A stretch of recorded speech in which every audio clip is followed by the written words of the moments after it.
Nur Hatimah, calon guru penggerak angkatan 9 dari SDN Kalideres 06 Pagi, Jakarta Barat. Kali ini saya tidak sendiri, saya ditemani oleh Bu Fala Sifah, guru kelas 4A SDN Kalideres 06 Pagi. Iya, Apa kabar Ibu? Alhamdulillah baik Bu Nur, senang sekali bisa berkesempatan membersamai Bu Nur kali ini.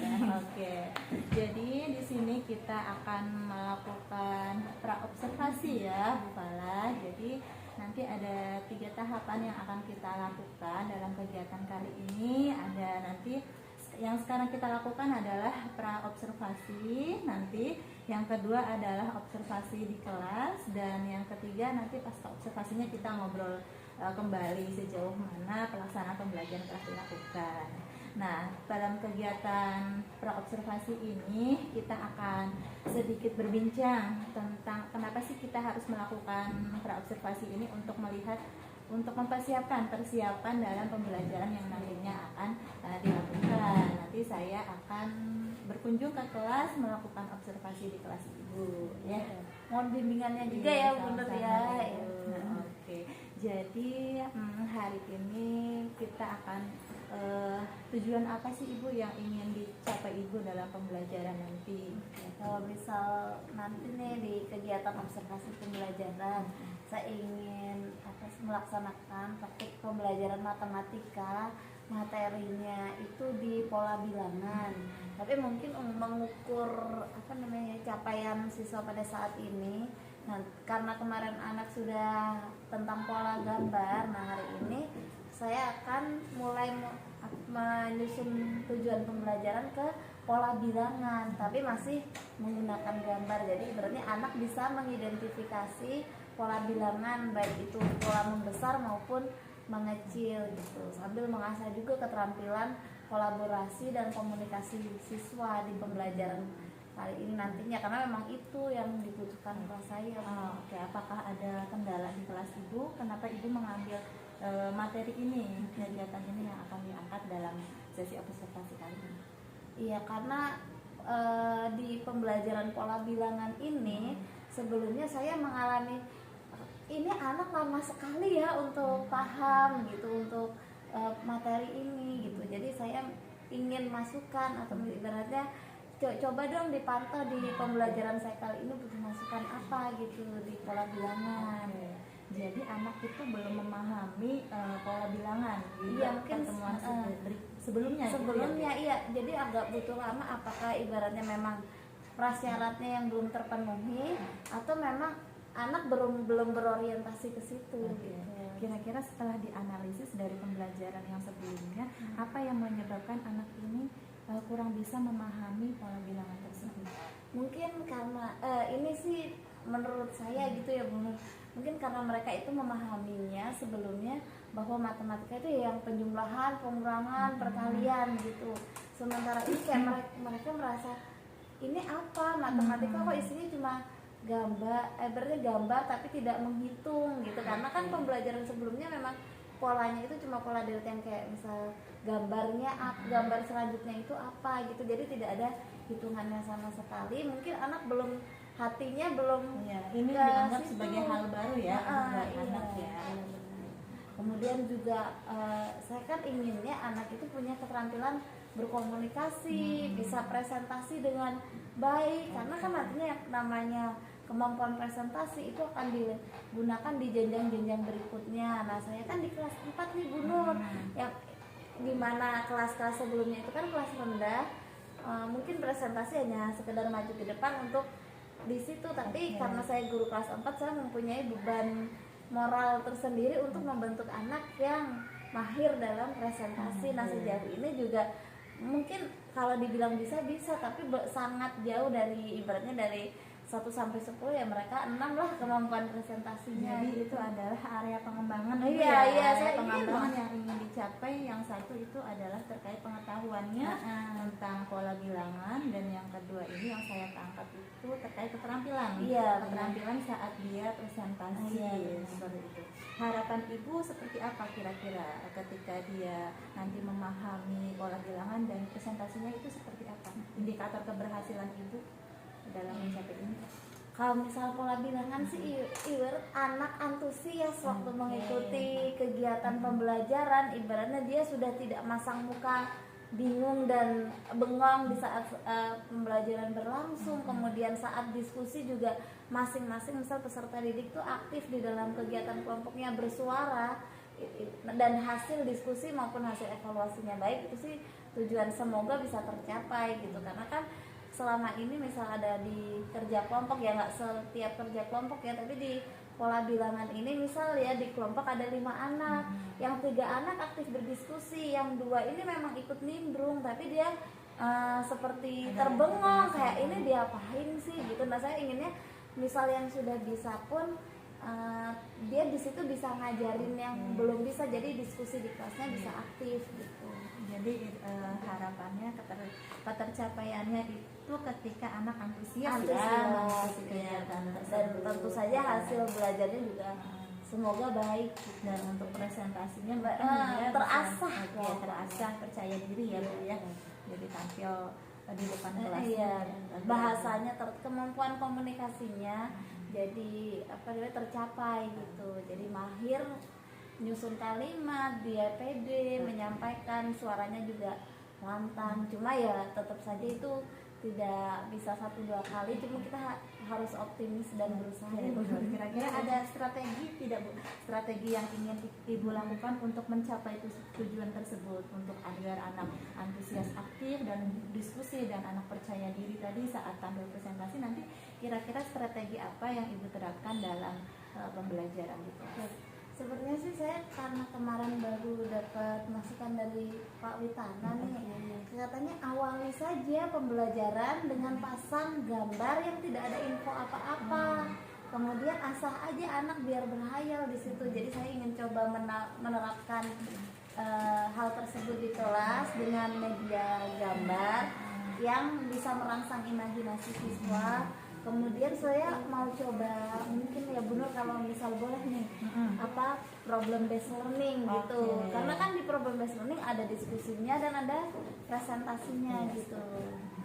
Itu gimana Bu? Iya. Jadi yang untuk dilakukan nanti dengan medianya berupa gambar ya Bu, gambar dan penerapan model PBL problem based learning. Oke, kalau untuk itu sepertinya sangat strategis ya untuk dilakukan untuk mengatasi permasalahan ini. Nanti kira-kira siapa rekan yang bisa membantu Ibu dalam melaksanakan kegiatan? Iya, kalau memang Bu Nur kosong dan bersedia, lebih baik kayak lebih nyaman langsung Bu Nur saja gitu. Mungkin nanti kalau saya butuh bantuan atau Bu Nur nggak bisa, mungkin Miss Ita juga bisa, tapi kalau Bu Nur bersedia dan ada waktu, apa salahnya mungkin kita lebih enak kan ngobrolnya setiap hari juga. Kira-kira prakteknya kapan Ibu dilaksanakannya? Oke, kalau misal besok gimana? Nanti saya siapkan RPP nih, jadi nanti saya konsultasi, Bu Nur ini RPP-nya gimana, dah bagus belum gitu. Terus misal besok langsung aja, kan nggak perlu konfirmasi ke siswa bahwa besok ada ini, nggak perlu kan, langsung ajar aja kan ya. Berarti besok ya Bu ya, saya berkunjung ke kelas Ibu untuk melakukan observasi. Oke, terima kasih kesediaannya loh Bu Nur. Sama-sama. Jadi apa nih yang didapat setelah percakapan kali ini? Untuk pembelajaran besok persiapannya seperti apa? Saya jadi ada gambaran nih. Oh iya ya, ada masalahnya ini. Kemudian harus lebih kayak solusinya kemana gitu kan. Oh, terus saya jadi keinget saran dari Pak Witana untuk pakai gambar gitu. Ya semoga itu memang bisa kita terapkan dan memang bisa baik untuk siswa ya. Ya semoga besok berjalan dengan lancar ya Bu. Sampai ketemu besok Ibu. Assalamualaikum. Waalaikumsalam. Makasih banyak ya Bu Nur. Sama-sama Ibu.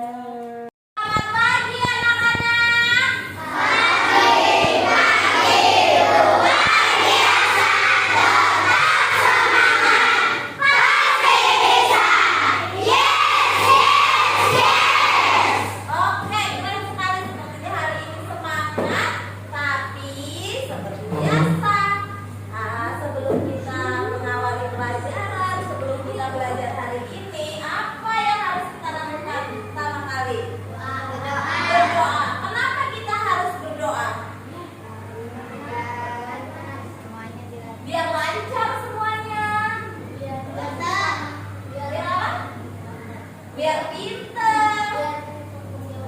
yang bisa cepat menjawab karena kita adalah milik Allah. Apa yang terjadi pada diri kita semuanya atas izin dan kehendak Allah, atas kehendak Tuhan. Jadi kita harus mengawali apapun dengan doa agar apa yang kita lakukan selalu benar dan ada di jalan yang benar. Oke, hari ini yang pimpin doa siapa? Siti ya. Siti pimpin doa teman-temannya dulu.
belum relatif.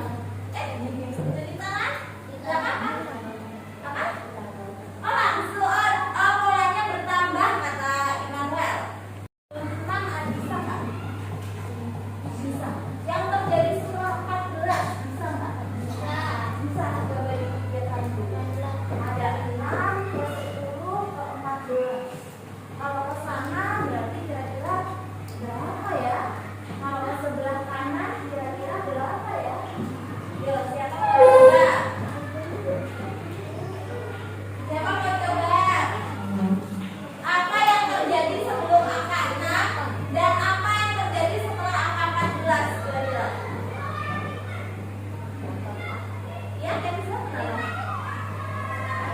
Nah, setelah 14 18. Oke, teman-temannya coba cek setuju nggak ya? Menurut Kenza, setelah ini buku batu batanya ada 18 kalau si tukang bangunan ini nusuk lagi. Ya. Ada yang nggak setuju? Setuju.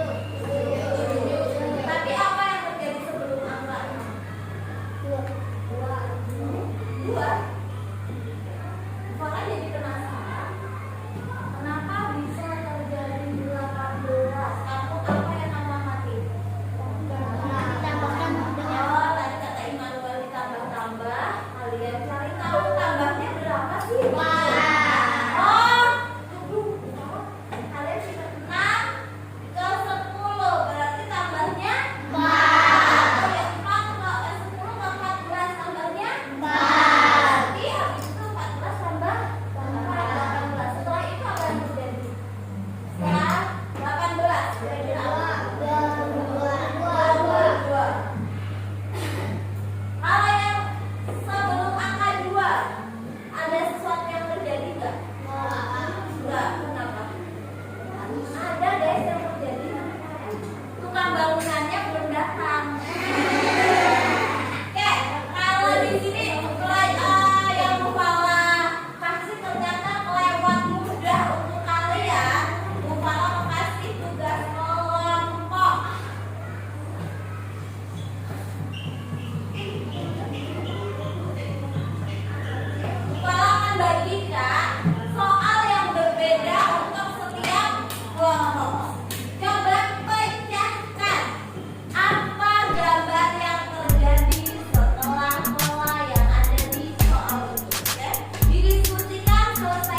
alhamdulillah udah selesai ya tadi Bu Nur ya. Terima kasih ya Bu Nur sudah bersedia mendampingi pembelajaran saya. Iya, sama-sama. Saya juga terima kasih Bu Falah.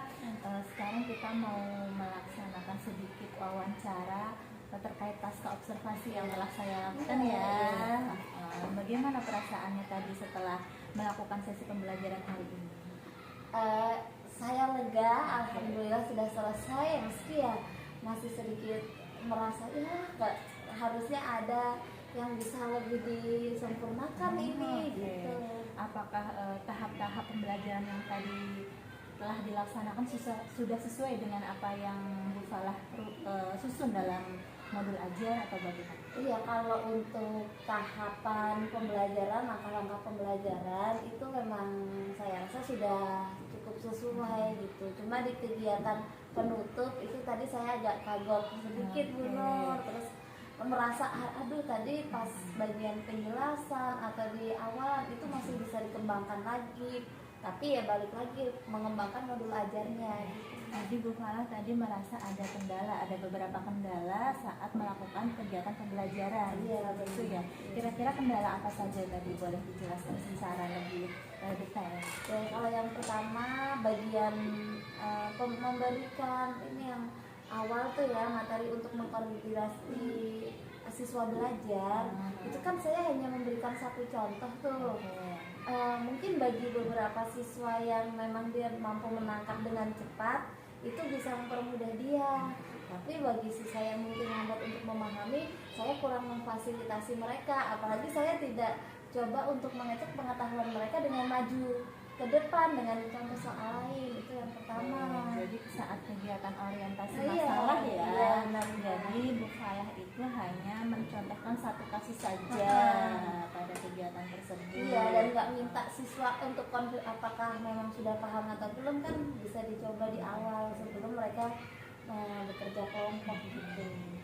Kemudian yang kedua itu saat pemberian itu kan evaluasi untuk memberikan soal yang lebih untuk diferensiasi pembelajaran gitu, anak yang lebih cepat. Tapi ternyata soal yang saya berikan itu kurang spesifik, apakah soal ini bisa dikerjakan dengan mereka misal bertiga atau berdua yang mereka emang sama-sama memiliki kemampuan belajar lebih cepat gitu, ataukah harus diselesaikan sendiri gitu, dan tidak melihat kurang bisa melihatlah sebenarnya apa kelebihan atau tidak disesuaikan dengan karakteristik siswa gitu. Yang kedua adalah kendala saat pemberian soal evaluasi, pengayaannya mempertimbangkan kesiapan belajar siswa tersebut ya. Jadi ada yang sudah cepat menyelesaikannya gitu, jadi kurang tantangan ya. Berarti Bu Falah sudah punya solusi kira-kira untuk menghadapi masalah-masalah tersebut, kira-kira apa yang harus dilakukan? Untuk menurut saya sih, tapi saya mohon masukannya ya benar ya. Kalau yang pertama itu saya harus selalu ingat-ingat nih kalau pembelajaran, kadang kan saya kayak ego sebagai guru tuh terlalu besar gitu. Maksudnya kayak oke, kalau saya sudah menjelaskan anak paham gitu, selalu yang tertanam di saya gitu. Saya harus selalu ingat-ingat bahwa sebelum kita bagikan evaluasi ataupun lembar kerja ke anak, coba kita harus ingat terus untuk anak tiap hari ada kegiatan maju dulu untuk konfirmasi apakah mereka sudah paham atau belum. Selain memudahkan anak untuk memahami, itu kan juga memudahkan saya untuk melihat profil siswa kan gitu, sebenarnya dia paham benar atau belum. Itu yang pertama. Kemudian untuk yang kedua nih, pemberian pengayaan, mungkin besok-besok saya lebih mudah bikin soal tulis tangan di buku anak sendiri ya, daripada saya udah menyiapkan sebelumnya. Karena kalau kita tulis sendiri di buku kan, atau kira-kira apa yang harus dipersiapkan untuk memfasilitasi kemampuan belajar siswa yang berbeda ketika pas dievaluasi, apa yang harus dilakukan? Iya ya, ini kalau saya mungkin kalau misal dia punya kecepat, tadinya kan kasih soal yang sama dulu nih kalau saya untuk ukur. Kemudian kalau memang dia lebih cepat, jawabannya udah tepat semua, kita kasihnya soal tambahan tapi bukan soal yang seperti tadi yang saya udah siapkan sebelumnya. Justru lebih baik soal yang spontanitas agar sesuai, oh nih anak kemana ya, atau kelebihannya di level ibaratnya naik sedikit atau naik banyak gitu. Menurut saya sih kalau pengayaan ya ini saya pribadi ya lebih baik ke spontanitas tulis tangan di buku dia atau minta dilisankan ke dia gitu. Ya, sekaligus untuk memberikan tantangan ya pada siswa tersebut. Kalau bener gimana? Oke, kira-kira nih Bu Fala tadi apa yang sudah disampaikan terkait solusi itu sudah bagus gitu kan, bahwa dengan pemberian tantangan, kemudian mengecek ketika kita sudah memberikan penjelasan dan contoh, kita mengecek siswa untuk paham atau tidak dengan memberikan apa ya, Dimaju ke siswa depan. diberikan untuk kesempatan untuk memberikan umpan balik kepada kita seperti itu ya. Itu dua hal itu sudah mewakili ya untuk apa namanya, perbaikan pada pembelajaran berikutnya. Nah, kira-kira Bu Fala, siapa nih yang bisa memantau Bu Fala untuk melakukan kegiatan ini gitu, menjaga komitmen bahwa ini bisa saya laksanakan?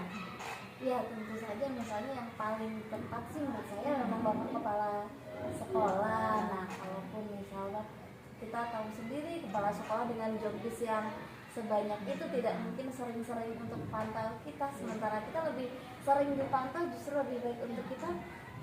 Menurut saya misalnya guru senior atau guru-guru yang sudah menjalankan guru penggerak seperti Bu Nur sama Bu Ferdi, saya juga dengan senang hati didampingi di Walaupun berarti akan meminta bantuan kepada iya, rekan sejawat ya, iya dalam untuk memantau. ke depannya perbaikan pembelajaran saya. Kira-kira untuk perbaikan tersebut kapan akan dilaksanakannya? Secepatnya boleh kali Bu Nur ya, kalau misal memang ada guru yang apa namanya yang memang ada kosong waktunya dan bisa mendampingi saya dengan senang hati. Mungkin misal diagendakan Kamis ini atau misal Senin atau Selasa depan biar 1 minggu, jadi anak-anak pun tidak apa ya namanya tidak mengalami kayak jet lag terlalu panjang waktunya Bisa gitu. langsung diselesaikan ya.